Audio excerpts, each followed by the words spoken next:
Äikän tunnilla me opetetaan, että ainoastaan otsikon jälkeisen kappaleen saa jättää sisentämättä. Nythän tässä tilanne on se, että nämä kappaleet, otsikon jälkeinen kappale on sisentämättä, mutta muut on sisennettyjä. Tai siis nämä muutkin on edes sisentämättä, mutta pitäisi saada sisennetyiksi. Voidaan toki tehdä niin, täällä on mukavasti valmiina ensimmäisen rivin sisennys. Valmis tyyli täällä löytyy tältä OpenOfficesta, eli kun klikataan tästä, niin nämä muutkin kappaleet muuttuu ensimmäiseltä riviltään sisennetyiksi. Nyt huomataan kyllä, että riviväleissä on vähän eroa, että voitaisiin oikeastaan muokata vaikka tuota halutessa oletustyyliä sitten sopivaksi. Mutta mitenkä sitten se tapahtuu tarkemmin ottaen, jos haluttaisiin tehdä vaikka oma tyyli, jossa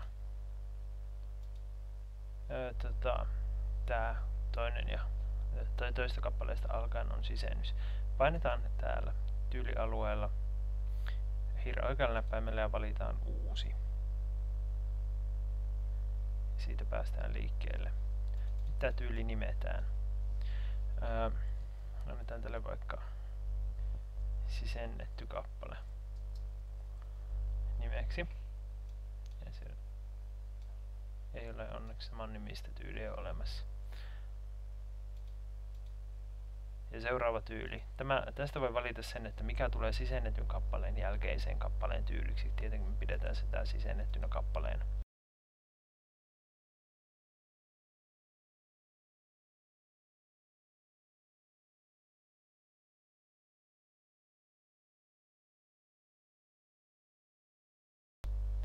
Ja nyt täältä valitaan ensimmäisen rivin sisennys. Siihen otetaan vaikka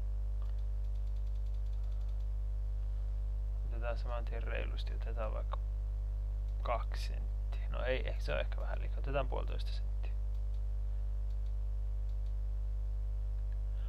Ja riviväli täällä on yksinkertainen. Mä tykkään itse, laitetaan 1,5. Ja mitä muuta mun puolesta ei tähän tarvitse tehdä, niin mä painan, että OK. Niin se on täällä valmiina tyylin.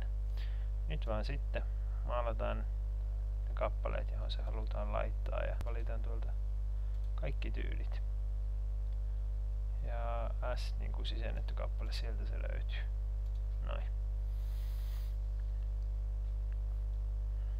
Nyt huomataan, että tää tietenkin jäi väärälle rivivälille, mutta sen hän voi itsekin helposti muokata kyllä. Esimerkiksi täältä muotoile ja kappale, ja sitten otetaan